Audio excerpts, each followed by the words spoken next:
mil. Ai, esse povo é 10 mesmo. Vai dar certo. Espera aí, não tira nada. Não mexe. Presta atenção, não faz barulho, não faz nada. Entendeu? Conseguiu? Você está me ouvindo, pastor, agora? Glória a Deus. Vamos ficar quietinho assim, nem mexe a cabeça, tá ali. Não mexe que esse negócio vai sair. Eu vou ficar quietinho. Eu não vou me mexer, não, pastor. Obrigado, Eu tô filho. aqui, Obrigadão.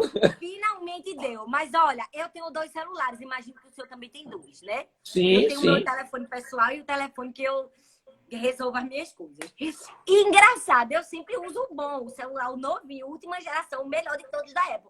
Aí não prestou, nem o meu, nem o de Arthur. Prestou o velhinho, tá vendo? É isso aí, tá vendo? É Tá porque você alcoolizado. hoje ia falar com o velhinho, aí o telefone tinha que ser velhinho.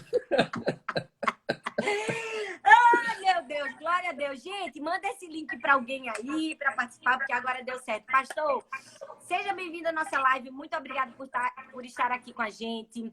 Na semana passada eu fiz uma série de lives chamada Você Vai Dar Conta. E eu expliquei que é porque o meu testemunho foi esse o tema, chama Você Vai Dar Conta. E eu falo exatamente como você dá conta em momentos difíceis na vida, né? Como você conseguir superar problemas que para muitas pessoas são barreiras. E como viver isso com Jesus. Eu só pedi que tem um som aqui que está me atrapalhando. Mo, baixa um pouquinho aí o som do que tu tá ouvindo. Obrigada. Pronto. Então, pastor, hoje a gente queria conversar um pouco sobre depressão. Na semana passada eu conversei, cada convidado meu tinha passado pelo problema que a gente conversou e havia superado. A gente conversou sobre enfermidade com o pastor Vitor Hugo, falamos sobre abuso com a ministra Damares, falamos sobre perdas e luto com Estila e falamos sobre traição com a pastora Gessênia Tene, lá do, acho que é Porto Rico. E hoje a gente vai conversar um pouco sobre depressão. O senhor já comentou em alguns momentos que viveu essa experiência. E eu vou fazer algumas perguntas para o senhor. E aí a gente vai conversando, tá bom? É um papo leve, mas informativo e uma maneira de ajudar outras pessoas que talvez estejam aí do outro lado. Ou com depressão, ou com alguém com depressão e não sabe como ajudar essa pessoa. Eu vou só desativar os comentários para ajudar, tá bom? Primeiro, pastor, como foi que o senhor descobriu que estava com depressão? Bom, a gente acaba ajudando muita gente, né? Então, você ajudando muita gente, você começa a ter acesso à informação. Então, eu comecei a observar que o tempo que eu estava levando para digerir algumas coisas estava sendo muito prolongado. Então, eu tenho uma propriedade que ela é perto aqui da igreja e da minha casa, e eu ia para lá, eu não estava dormindo demais, eu não queria vir à igreja, eu não queria conversar, certo? Não queria sair. Eu comecei a notar que estava durando mais do que o normal, porque isso é normal quando alguma coisa acontece. Mas quando ela se prolonga demais, aí nós temos a identificação de que alguma coisa mais séria está acontecendo. Então, eu identifiquei porque eu conhecia alguns dos sintomas e alguns dos comportamentos, e isso acabou me ajudando. Entendi. E como foi que o senhor lidou com essa pressão de estar em depressão, mas ser pastor e também ser um pastor engraçado? Porque, na verdade, era o oposto, né? Geralmente a depressão é uma doença que dá aquela queda de humor, né? Aquela tristeza, é assim que a gente conhece. E como foi que o senhor lidou com essa pressão? Bom, na verdade é o seguinte, para a gente conversar um pouquinho melhor sobre isso, ela normalmente acessa o indivíduo de duas formas. Ou de uma forma abrupta, pegando um trauma, um assalto, um acidente, a perda de alguém que se ama demais, um relacionamento quebrado, um susto, alguma coisa desse tipo, ela pode se instalar instantaneamente, né? Mas a grande maioria vem com o desgaste. Você começa, né, a se desgastar, a se estressar, é o ativismo, aborrecimento, falta dinheiro, falta comunhão, falta isso, é a pressão maligna, né? Porque, na verdade, o diabo também ele age como um oportunista nessa situação. Por não poder fazer uma possessão, ele usa uma opressão. Possessão é quando ele toma a sua mente. Opressão é quando ele te aperta. Então, eu acho que esses ingredientes bombásticos, igreja, família, ministério itinerante, né? Meus shows de stand-up e todas essas coisas, eu acho que isso foi gerando um nível de estresse. Eu não desacelerei e, por não desacelerar, eu acabei tendo um estresse, né? Acima do que eu podia suportar, vamos dizer assim, e eu acabei entrando nesse processo depressivo, me isolando e não querendo ver ninguém. Então, a primeira coisa foi entender que eu estava atravessando uma depressão. Porque se eu achasse que eu não estava atravessando, eu não teria, né? Ela teria até se intensificado mais. Como eu achei que estava, minha esposa ligou para uma amiga, doutora Ilma, entendeu? Uma Sim, mulher extraordinária. Você conhece ela? sim, demais, uma querida. Então, doutora Ilma veio com seu esposo no sítio, né? E aí conversaram comigo, ouviu minha história, identificou. E eu estava, Thalita, na verdade, um dos registros que foi libertador. Como pastor, era muito novo para mim tudo isso, mas eu fui criado em lares diferentes. Então, eu não tinha um comportamento padrão. As pessoas me mandavam embora quando eu era rebelde demais. Então, eu vivi minha vida mudando de casa em casa. Então, eu me senti abandonado por isso e rejeitado.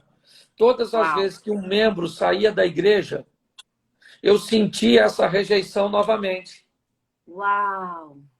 Então, como eu Você estava no ministério identificou, né? iniciando, tinha acabado de chegar muita gente que era um ministério novo. Depois que chegou, não se identificaram, essas pessoas estavam indo embora. E quando elas iam embora, o que acontecia? Eu sentia a dor do abandono, da rejeição, e isso acabou se intensificando. Sim, e eu acredito que quanto maior a pressão, pior são os sintomas, não é? Porque é uma coisa natural. Tudo que a gente recebe de pressão, a nossa tendência é repelir, né? Se você empurra uma pessoa, a tendência dela é te empurrar de novo. Então, eu acho que essa é uma dica primordial que a gente já pode dar para as pessoas. Nunca se deixar ser pressionado, né? Porque esse acúmulo de pressão, esse acúmulo de estresse pode te levar para um processo depressivo. Eu lembro que no ano passado foi um ano muito agitado para mim. E assim, eu ficava com dó de dizer não para as pessoas, porque eu fiz aquela agenda que dava para o meu tempo, mas como a gente é pastor de igreja local há muitos anos, então a gente conhece muitos pastores. Então um pastor amigo ligava, vai, Thalita, vem só na minha conferência. Eu dizia, meu Deus, mas eu não posso dizer não, porque ele é meu amigo. Se eu disser não, ele vai pensar o quê, né? Eu ficava com aquela, e aí terminei tentando ir em mais compromisso do que deveria e estava realmente me sentindo muito, muito cansada e muito pressionada. Foi quando eu disse, não, eu preciso aprender a dizer não, porque senão isso vai terminar voltando para mim. Né?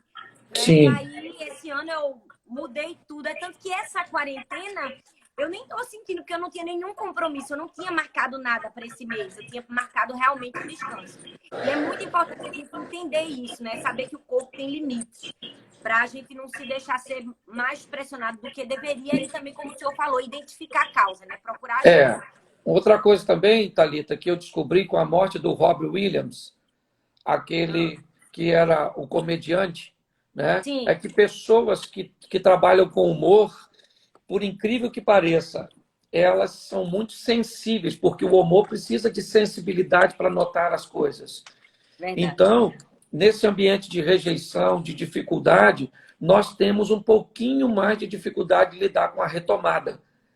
Então, eu acho que isso acabou me atingindo, porque às vezes eu ia, nesse período, eu acho que eu fiz uns 2 ou 3 eventos, eu ia para o evento, fazia todo mundo rir e voltava para o hotel chorando, Uau. chateado, triste, entendeu? Com toda a minha vida em dia, eu tenho um bom casamento, uma vida Sim. econômica tranquila, uma saúde boa. Eu cheguei em momentos que eu pedi a Deus para morrer, Uau. entendeu? Eu falava, Senhor, me leva, porque deixa eu estar contigo, eu não quero ficar aqui, não. Aqui está muito ruim. Mas ruim por quê? O que está acontecendo de ruim? Tem alguma coisa ao seu redor? Ruim, não. Tem alguma coisa dentro de mim que está ruim. Então, eu estou querendo ir embora daqui para isso aí. E aí, minha esposa me ajudou muito. porque ela nem Uau. me pediu autorização, ela convidou a Ilma já veio, entende? Então, e eu acho que um dos grandes fatores é porque tem gente que trata a depressão, primeiro, como demônio, É verdade, pastor. e segundo, que é moleza, corpo mole. Fulano isso é palhaçada. O fulano ali, aconteceu isso, isso e isso com ele, e ele aí está com a Comparação, vida né? toda certinha. E aí a gente sabe que pessoas reagem de forma diferente. A gente precisa ter muito cuidado, porque grandes homens e mulheres de Deus enfrentaram depressão, né? Enfrentaram momentos difíceis. O próprio Elias, né? No momento que ele começa a se comparar, ele começa a falar: eu não sou melhor do que os meus antepassados. Eu acredito que a comparação é o que destrói tudo na vida da gente, não somente nossa identidade, que é o que eu costumo falar, mas também que agrava esse tipo de problema. Porque quando a gente compara, geralmente a gente tem a tendência de comparar nossa fraqueza com a força dos outros, não é? Sim, a gente podia comparar com a fraqueza Compara a do nossa outro, né? fraqueza com a fraqueza do outro. A gente sabe que o outro é fraco, mas termina Isso sendo aí. injusto. O Elias estava tão confuso, Thalita, que Jezabel disse que ia matar ele. Sim. Aí ele. Não dá para entender, né? O cara disse que não vai chover, é alimentado por corvo, vai lá viver o milagre do azeite, pede para cair fogo do céu. Deus já estava finzão de matar a Jeza, mas ele ficou com medo dela e mata aqueles profetas tudo e corre. E o mais engraçado é que ele corre para não morrer, entra numa caverna e pede a morte. É verdade, pastor.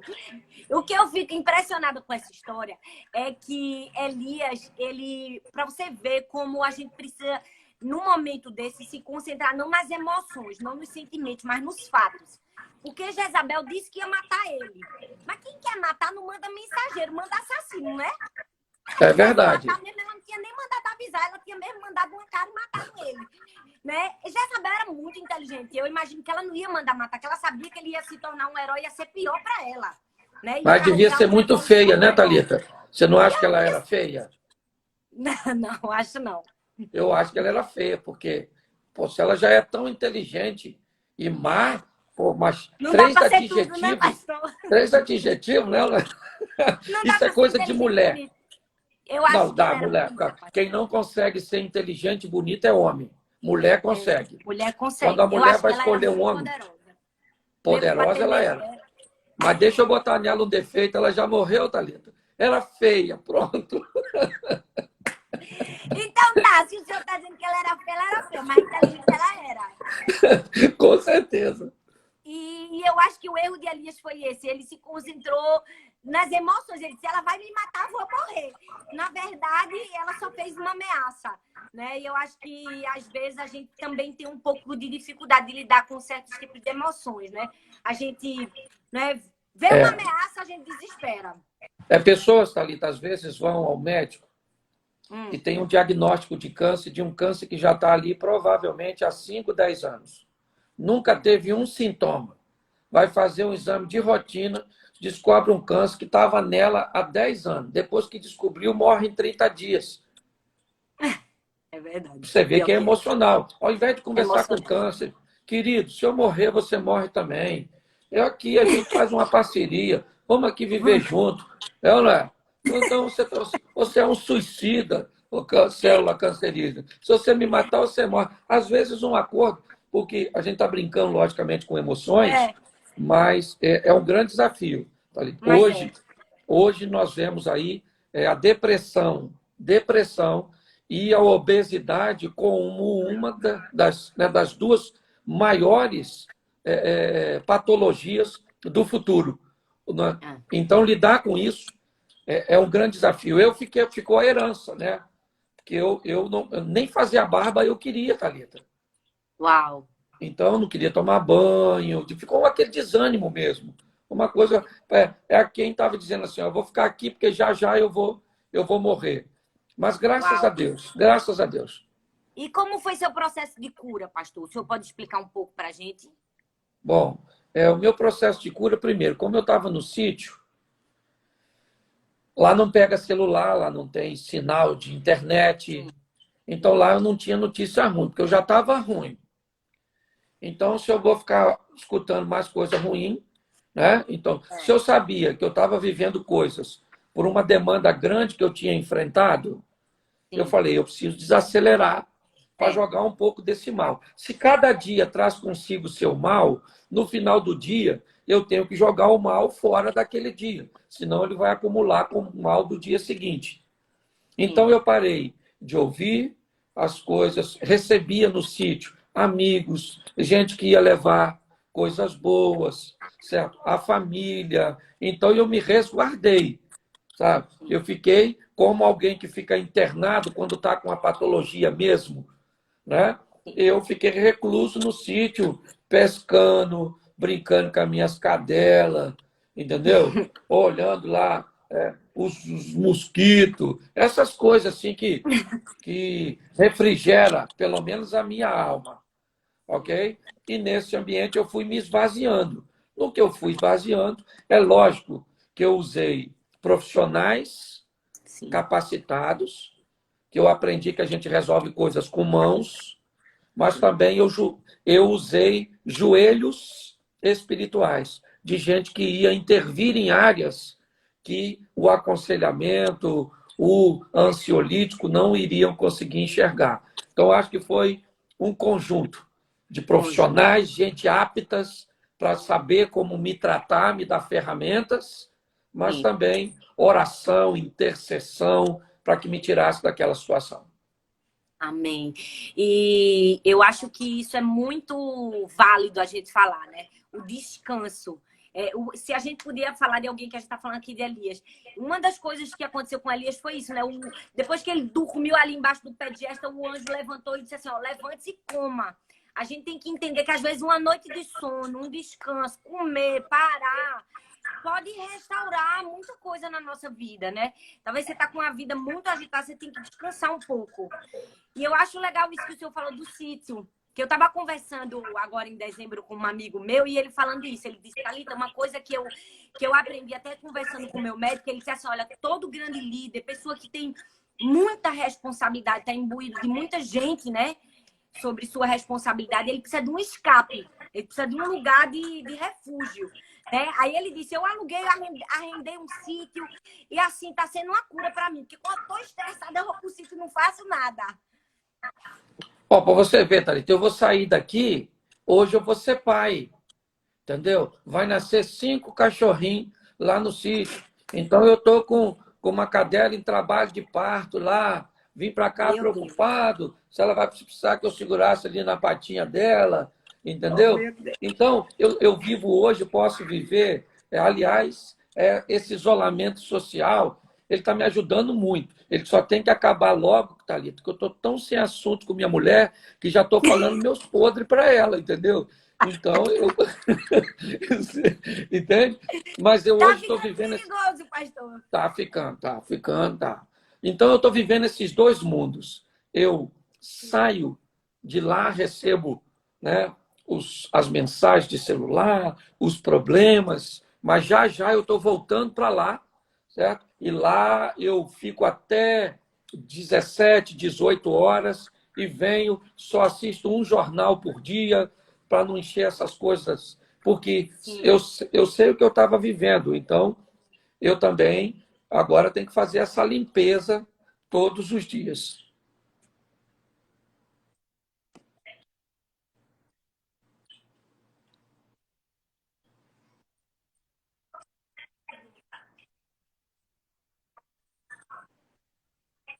Você ouviu? Ouvi. Bom, eu estou jogando fora o lixo todo dia. Todo dia, descobrindo que tem lixo embalado em caixinhas de presente.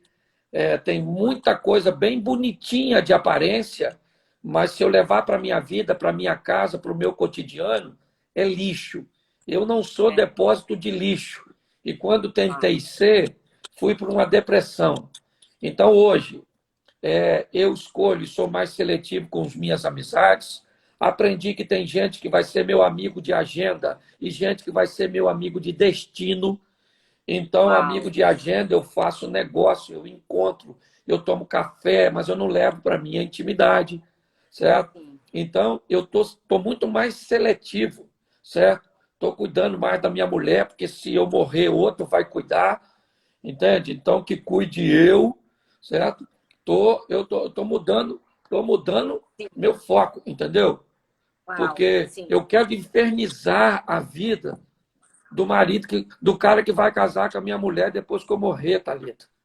Entendeu? Porque o quê?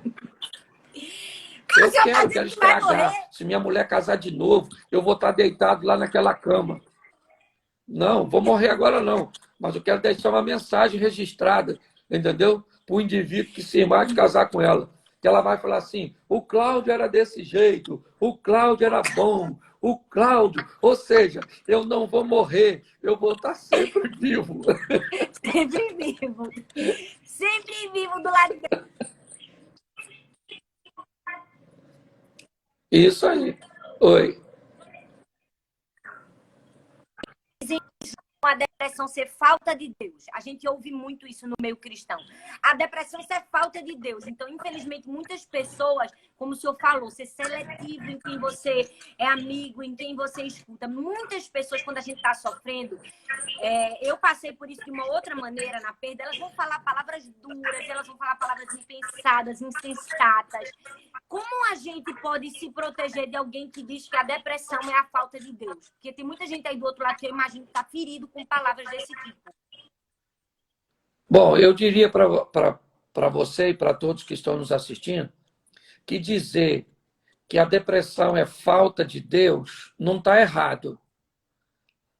A resposta só está incompleta. Sim. Entendeu? Eu acho que muita gente pode acessar profissionais extraordinários para ajudá-los, tomar, né, os ansiolíticos mais caros e não vencer a depressão. Porque o mundo espiritual também age tentando acabar com a vida das pessoas. Então,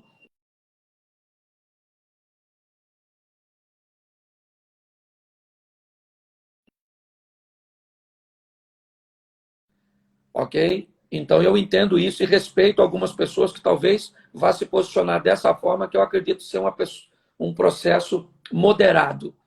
Mas dizer que toda depressão e que todos os estágios dela é falta de Deus, não é.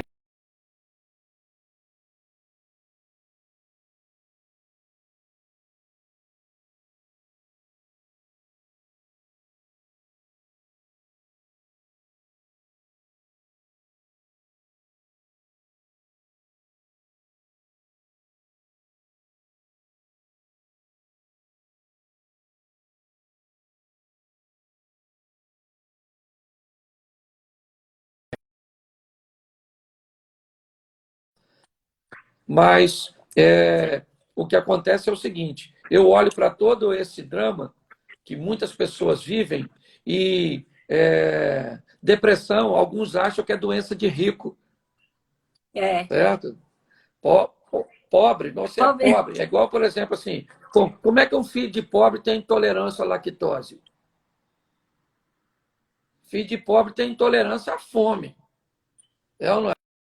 Então as pessoas costumam brincar com isso, mas são assuntos sérios, certo? E as pessoas precisam e colocar fraqueza num depressivo, colocar palavras que o jogam para baixo.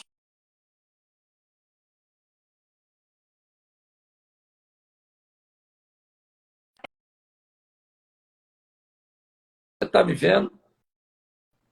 Está travado aqui.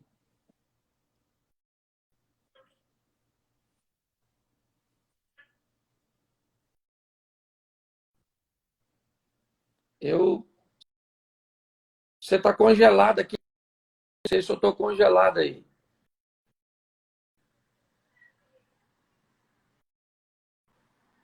Thalita, eu vou falar uma coisa para você, se me ouvir. Ou nós estamos com a vida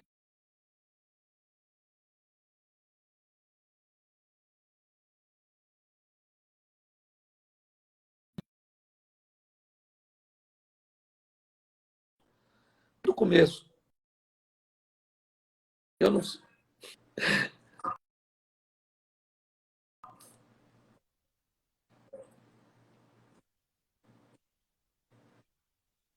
Vê se você consegue liberar os comentários aí para ver para mim se o pessoal libera os comentários. Agora foi. Pronto. Tá me vindo agora? Tá me ouvindo, pastor? Sim. Você escutou o que eu falei? Não. Bom, eu falei que ou nós dois estamos com a vida santificada, cheia de Deus, e o inimigo está atrapalhando nossa live, ou nós estamos cheios de pecado, Thalita. Pastor, eu prefiro ficar com a opção 1. Preferir, eu também prefiro, né? Até porque a gente está na frente dos outros. Ai, pastor! Olha, vai dar certo. Deixa eu fazer pelo menos mais uma pergunta, que foi uma pergunta que eu fiz para todos os meus convidados. Nesse processo, qual foi sua experiência mais forte com Deus? O senhor tem alguma experiência que podia compartilhar? Olha, eu acho que a experiência que eu estou tendo com Deus é a confiança. Eu entrei antes, né, desse processo na compra de um imóvel de quase 12 milhões de reais para fazer, né, onde nós vamos mudar a igreja e toda essa estrutura minha. E, de repente, eu me vejo, até depois um pouco disso, agora, né, sem uma agenda, nós não temos compromisso nenhum. Agora, com toda a estrutura, tudo para pagar, todas essas coisas. E eu aprendi, em meio a tudo isso, a minha grande experiência foi descobrir que Deus é dono de tudo. Que a maioria das pessoas que nós vamos conviver não gosta de nós, só gosta do que fazemos. Ai, A pastor, maioria das pessoas não nos seguem, elas se seguem em nós. A hora que nós falarmos algo que ela não agrada, ela vai seguir outra pessoa. Então, a minha experiência em tudo isso, primeiro foi descobrir que grande parte dos meus amigos não foram me visitar. Certo? Quem estava lá todos os dias comigo era o Espírito Santo. Uau. Certo? Então, a experiência que eu tive é que eu tenho duas pessoas extraordinárias nessa vida. O Espírito Santo e a minha esposa. Uau. Sabe? Então, eu descobri em meio a tudo isso que eu tenho uma das mulheres mais fortes do mundo. Certo? Uau. E que, no final de tudo isso, quem vai ficar é ela. Meus filhos vão embora. Certo? E tem que ir mesmo. Até para eu ficar sozinho com ela e aproveitar mais. Certo? Diz que a propaganda é a alma do negócio, vai que ela está me ouvindo, né, Thalita? Então, então, viver tudo isso, a maior experiência que eu tive foi mostrar que eu estava doente, Deus estava no controle. Eu estava sem dinheiro, Deus estava no controle. Muita gente não ia me visitar e Deus estava no controle. E eu via Deus lá, sabe, naquela folhinha balançando no sítio, naquele cachorrinho brincando. Então, foi a maior experiência saber que Ele estava comigo em todos os momentos, quer na cova, quando todos os meus irmãos queriam tirar a minha vida, quer na casa de Potifar, quando aquele mulherão estava querendo roubar minha intimidade com Deus, quer naquela prisão onde eu estava louco para sair, quer naquele momento que eu estava doido para me vingar daqueles que me venderam, e o sucesso da minha vida, da nossa vida, Thalita, é Deus, é Deus. Então, essa é a minha grande experiência em meio a tudo isso. É verdade, pastor, porque nesses momentos de dor, a gente descobre os amigos, as pessoas que nos amam e as pessoas que nos tratam como um produto, né? Infelizmente, Sim. a gente tem essa sensação às vezes. Eu lembro que quando eu me deparei com isso, assim, foi difícil até para mim conviver, digerir isso, mas eu comecei a perceber que algumas pessoas só queriam um produto, elas queriam encher ali, mas elas não estavam preocupadas com o que eu ia falar, com o que eu ia ensinar na igreja delas, elas só queriam que eu fosse. Aí aquilo meio que foi trazendo um pouco de decepção, de frustração para mim. Eu passei realmente um momento de um pouco de tristeza. Eu tive que ressignificar aquilo tudo e aprender a fazer uma escolha mais seletiva. Mas eu acredito que em meio à dor a gente tira muitas lições. Para encerrar essa live, eu sei que ela foi um pouco curta, porque a gente demorou 20 minutos nessa saga para conseguir conectar, pastor. Mas eu Não bota a entendi. culpa em mim, não. Assume a culpa. Quem... Não vem querendo dividir Pastor! comigo. Não, não divido, não. Não divido, não divido. Mas meu celular, pastor, eu também não tive culpa, Aí é não. problema seu. Ó, você Eu que segue a Thalita, coitado, não a, saia do a, a, canto. o- olha só como é que ela é. Ontem eu arrumei um montão de problema, não botei a culpa nela. Agora ela está terminando mais cedo, quer botar a culpa em mim. Entendeu? Eu estou chegando à conclusão que o sistema da Thalita é o seguinte: a culpa é minha, eu coloco em quem eu quero. Deve ser isso. Pastor, isso veio desde Eva. Não, quem fez isso foi Adão. Adão que botou a culpa. Pastor, deixa eu lhe perguntar mais uma coisa que eu acho que seria muito legal para a gente falar com as pessoas que estão nos ouvindo. Como é que a gente pode ajudar um parente, uma pessoa próxima que está com depressão? O que você deve falar, o que você não deve falar? Que eu acho que isso é muito legal, munir as pessoas. Né? Se você está casada com uma pessoa que está com depressão, seu filho está com depressão, uma amiga, né? Sua mãe, como você deve lidar com essa pessoa? Bom, primeiro é com a verdade. Eu entendo o que você está passando. Isso não é palavra para falar para depressivo, porque você não entende droga nenhuma. Então, Eu falei isso para para de palhaçar. Matilda. Ah, não, eu entendo o que você está passando. Entende uma ova. Você não sabe, você não sou eu que estou passando. Então, isso não se deve falar. Outra, você tem que ser forte. Também não fala isso. Porque a pessoa que está atravessando sabia, mas ela não está encontrando lugar. Entende? Então, tem gente que quer ajudar dando palavras de incentivo que seriam eficientes em outros ambientes, mas não da depressão. Sim. Certo? Então, é o seguinte, olha, você está... O que deve ser dito? Você está atravessando um período da sua vida. Você vai sair dele porque Deus vai te fortalecer. Você não é o único que está vivendo isso. Isso é uma doença global. E você precisa de duas direções. Você precisa de um tratamento médico e de uma intervenção divina. Qual dos dois você quer primeiro? Uau! Sim. Entendeu? Verdade. Vamos começar com a divina, que eu posso te dar esse tratamento agora, Senhor. Abençoa o processo de recuperação do meu marido, da minha esposa, do meu filho. Uma doença nova que tem gente até que não entende. Prepara a mente dele para lidar com os diagnósticos dos imbecis que não conhecem a história. Entende? Fortalece ele. Certo? Se ele quiser se abrir com alguém, eu estou aqui. Eu sei que ele não gostaria de estar vivendo, está envergonhado, está triste, gostaria de estar trabalhando, está com síndrome do pânico, está com isso, com aquilo. Então, eu acho que, primeiro, não minta para a pessoa. Segundo, não trate ela como um coitadinho, porque é horroroso. Né? Diga para ela, você tem algo que é uma verdade, que está acontecendo com muita gente, mas eu estou com você aqui e nós vamos sair disso orando e buscando a ajuda de um profissional. Eu acho que essa seria a conversa mais eficiente para se ter nesse ambiente, Thalita. Boa, pastor. Isso é uma prova que não importa o tipo de problema, esse tipo de resposta nunca deve ser dito, porque em todas as lives as pessoas falaram sempre a mesma coisa. Né? Nunca falar isso, você tem que ser forte. Eu me lembro que eu vi isso muito no hospital. Eu ficava na UTI todos os dias e os médicos ficavam para mim, você tem que ser forte, você tem que ser forte. E aquilo só me machucava ainda mais, né? Como se eu fosse fraca, né? Eu ouvia muito no hospital. Pastor, o senhor estava ouvindo? Eu não ouvi o que o senhor falou. E aquilo piorava um pouco. Eu acho que não permite também a pessoa colocar para fora o que ela sente. Porque no hospital os médicos diziam assim, não chore porque você tem que ser forte. Eu lembro que eu passava o dia inteiro ali aguentando a barra.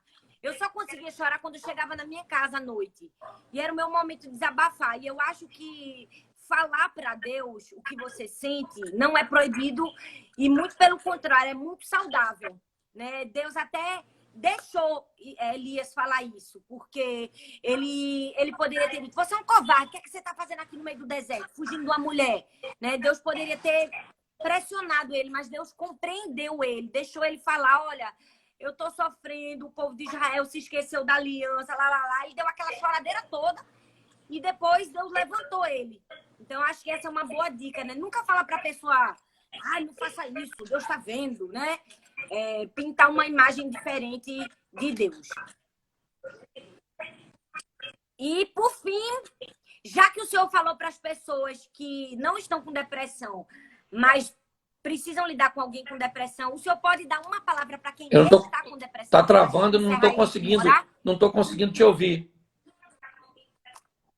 Eu vou repetir. O senhor pode encerrar dando uma palavra para as pessoas que estão com depressão e fazer uma oração?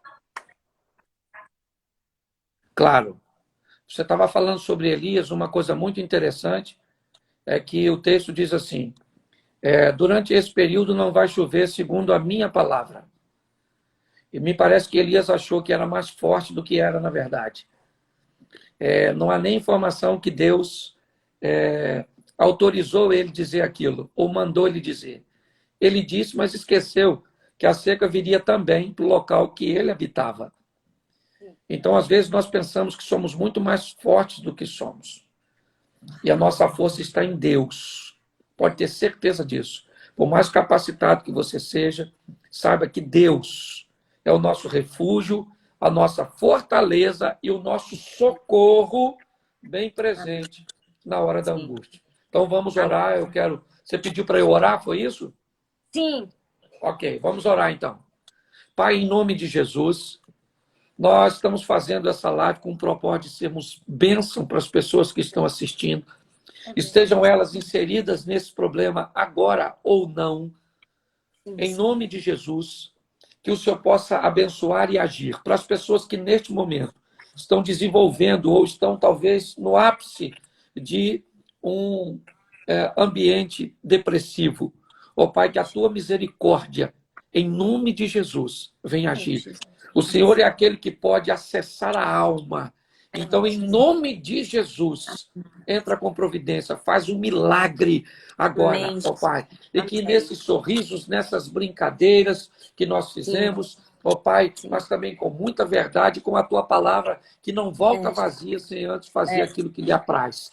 Abençoamos a cada lar aqui representado, a cada família. E em nome de Jesus, ó Pai, teus filhos estão enfrentando hoje uma das maiores forças da atualidade, a depressão. Mas ela é inferior ao teu poder e à tua mão poderosa. Então, nós abençoamos essas vidas, nós abençoamos os medicamentos que elas estão tomando ou as ferramentas que receberam para sair dessa situação. Te damos graças, ó Deus, em o nome de Jesus. Amém, Senhor. Amém. Pastor, muito obrigada mais uma vez. Deus abençoe. Mas a gente conseguiu. Amém. Um abração no esposo, toda a família, viu? Sim, na pastora Mary também. Eu vou deixar essa live salva aqui no meu Instagram. Então, se você conhece alguém que está passando por depressão, alguém que precisa ouvir esses conselhos, essa palavra, envia essa live para ele. Fala para ele que vai ficar aqui por 24 horas para abençoar a vida dele, ok? Pastor, um cheiro para o senhor, um cheiro para a pastora Mary. Deus abençoe. Obrigada. Tudo de bom. Até mais.